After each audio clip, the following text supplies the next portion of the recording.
कुंभ में अनगिनत लोग आते रहते हैं, लेकिन यह संख्या 1.5 करोड़ है या 1,60,00,000 है, हम इस पर कैसे पहुंचे? इतनी सटीक गिनती का फॉर्मूला क्या है, किसी को नहीं पता। मीडिया ने इन दावों पर कोई सवाल भी नहीं उठाया। हर जगह हेडलाइन है कि 45 दिन के कुंभ में 45 करोड़ लोग आएंगे। 140 करोड़ की आबादी है भारत की और उसमें से 45 करोड़ लोग कुंभ आएंगे। किसी को तो सवाल करना चाहिए था। अगर भारत 45 करोड़ लोगों के एक जगह पर आने की मैन्युफैक्चरिंग कर सकता है तो वही भारत मैन्युफैक्चरिंग के सेक्टर में कुंभ जैसी कामयाबी हासिल क्यों नहीं कर सकता? कहीं ऐसा तो नहीं कि हम अपनी कामयाबी को बढ़ा चढ़ाकर पेश करने में माहिर होते जा रहे हैं। और उधर चीन ने अपने मैन्युफैक्चरिंग को कुंभ में बदल दिया है। चीन में बने सामानों का विकल्प आज दुनिया के पास नहीं है। चीन ने निर्यात के क्षेत्र में जो हासिल किया है, कहा जा रहा है कि दूसरे विश्व युद्ध के बाद किसी भी देश ने इस तरह से हासिल नहीं किया। दुनिया भर के अखबारों की यह प्रमुख खबर है कि 2024 में चीन ने निर्यात के मामले में एक रिकॉर्ड बनाया है। एक साल में 5.9% निर्यात बढ़ा है। चीन ऐसा देश है जो आयात से ज्यादा निर्यात करता है, इसलिए वह ट्रेड सरप्लस यानी व्यापार लाभ की स्थिति में है, जबकि भारत चीन से ही व्यापार घाटा का सामना कर रहा है। 2024 में चीन का निर्यात उसके आयात से 992 अरब डॉलर अधिक हो गया। चीन का आयात 2.3% बढ़ा और निर्यात 7.1%। मैन्युफैक्चरिंग सेक्टर में तरक्की के बिना आप निर्यात नहीं बढ़ा सकते। चीन ने दुनिया को यह भी दिखाया है कि नए दौर की टेक्नोलॉजी और प्रोडक्ट के मामले में उसे अनदेखा नहीं किया जा सकता। वह केवल टेस्ला की कार नहीं बनाता, बल्कि अपनी कार भी बनाता है जो टेस्ला को टक्कर दे रही है। लेकिन भारत की आर्थिक तरक्की के वे आंकड़े कहां हैं जिनमें आप 10 साल तक मोदी सरकार के प्रयासों के नतीजों को देख सकें या झलक भी मिल जाए?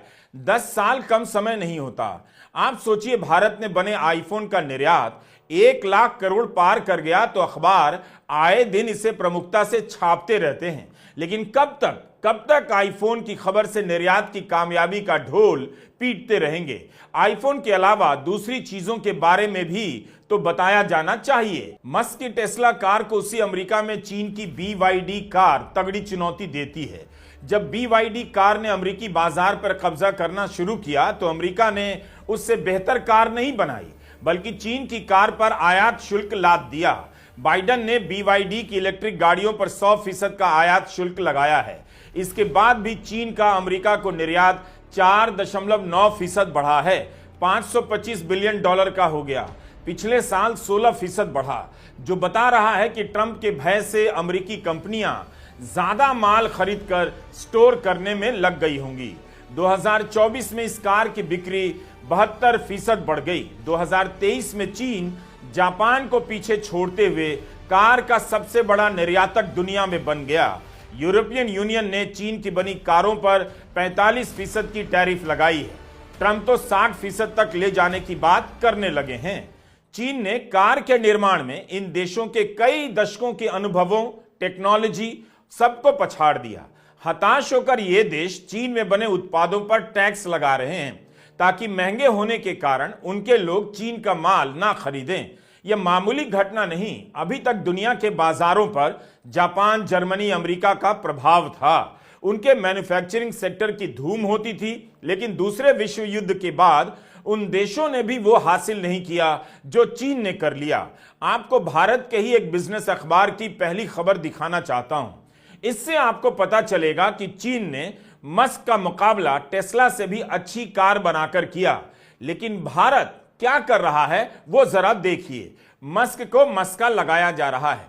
पता है कि मस्क ट्रंप के नाम पर अमेरिका में उछल कूद मचा रहे हैं, नंबर 2 हो गए हैं, अब वह भी एक पावर सेंटर है। तो भारत के फाइनेंशियल एक्सप्रेस की यह खबर बता रही है कि भारत इलेक्ट्रिक कार बनाने वाली कंपनियों को बुलाकर पूछने वाला है कि उनके लिए क्या क्या किया जाए। इनमें मस्क का भी नाम प्रमुख है। जिस मस्क ने भारत में ट्विटर को लेकर कहा था कि वह जेल नहीं जाना चाहेगा, जो भी कानून है उसका पालन करेगा। ट्रंप की सरकार आते ही उसी मस्क को बुलावा भेजा जा रहा है। आइए बताइए हम क्या करें, किस तरह की नीति बनाएं कि आपको तकलीफ ना हो। इस हेडलाइन के बारे में कितने लोगों को पता होगा? मस्क अगर बालू का खनन करेगा तो पता चला कि बिहार से लेकर कर्नाटक तक में बालू खनन की नीति के लिए मस्क से पूछा जाने लगा है। जून 2023 में इकोनॉमिस्ट नाम की पत्रिका की कवर का यह चित्र फिर से याद कीजिए। बाइडेन ने भारत नाम के शेर को गले लगा लिया है। एक मतलब तो यह भी निकलता है कि यह तस्वीर दोस्ती की नहीं बल्कि शेर को काबू में कर लेने की है। अमेरिका ने अपनी गिरफ्त में उसे ले लिया है। ट्रंप ने अभी शपथ नहीं ली है, अभी से ही मस्क को बुलाने की खबरें छपने लगी। दुनिया में इलेक्ट्रिक कार का आविष्कार जनवरी 2025 में तो नहीं हुआ। टेस्ला तो 2008 से कार बना रही है और उसी साल चीन की कार कंपनी BYD ने भी इलेक्ट्रिक कार लॉन्च कर दी।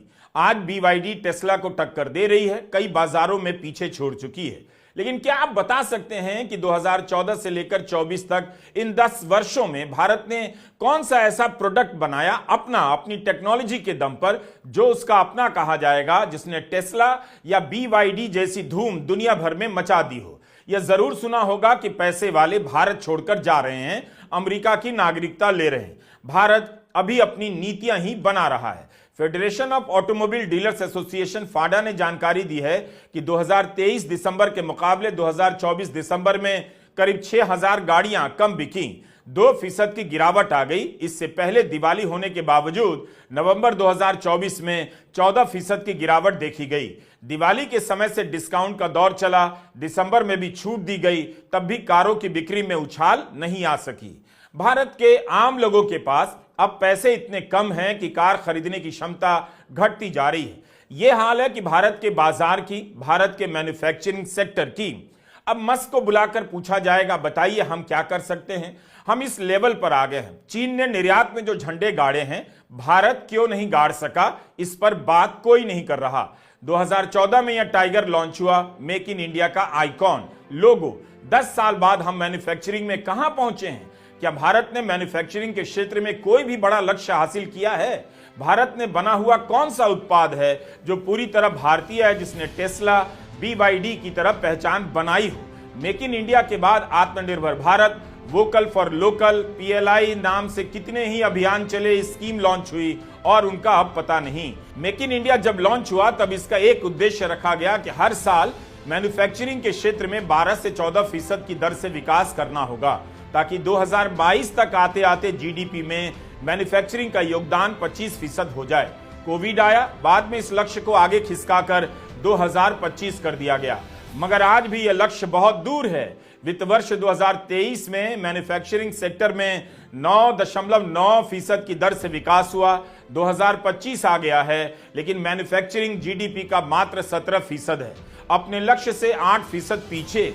सरकार कोविड का बहाना कर अब नहीं बच सकती है। इन आंकड़ों को देखें तो GDP में मैन्युफैक्चरिंग का योगदान उस तरह से बढ़ा ही नहीं जिसके लिए मेक इन इंडिया लॉन्च किया गया।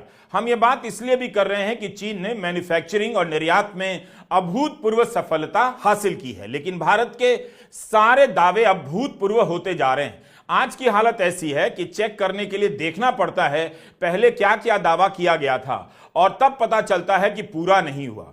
मोदी सरकार के कई दावे जो सुनने में उस वक्त अभूतपूर्व लगते थे, जिन्हें अभूतपूर्व मानकर बड़े बड़े लेख लिखे गए, तारीफें की गई, सपने दिखाए गए, कई सारे अभूतपूर्व हो चुके हैं। उनकी बात कोई नहीं करता। वित्त मंत्रालय के आर्थिक कार्य विभाग के इस डेटा को देखिए। मेक इन इंडिया के शुरू होने के बाद का यह आंकड़ा तस्वीर बता देता है। 2014 में GDP में मैन्युफैक्चरिंग का योगदान 15% था, 2015 में बढ़कर 16% हुआ, मगर उसके बाद लगातार 3 साल तक 15% ही रहा। 5 साल बाद 2019 में GDP में मैन्युफैक्चरिंग की हिस्सेदारी घट गई, 13% पर आ गई। यह वो साल था जब चुनाव प्रचार के दौरान प्रधानमंत्री मोदी ने देश भर में राष्ट्रवाद के नाम पर वोट मांगे। रोजगार, व्यापार, अर्थव्यवस्था के सारे सवाल पीछे चले गए। 303 सीटें पाकर भी मोदी सरकार मैन्युफैक्चरिंग जैसे बुनियादी सेक्टर में अपने ही लक्ष्य को हासिल नहीं कर पाई। कोविड के वर्षों में भी यह क्षेत्र GDP में 13 से 14% का ही योगदान करता रहा, उतना ही जितना कोविड से पहले। 2024 में GDP में मैन्युफैक्चरिंग का योगदान 17.7% ही पहुंच सका। 17% कोई बड़ी बात नहीं। 1990 के दशक में मैन्युफैक्चरिंग की GDP में हिस्सेदारी 16 से 17% हुआ करती थी। 3 दशक बाद आज भी कमोबेश यह सेक्टर जीडीपी का 17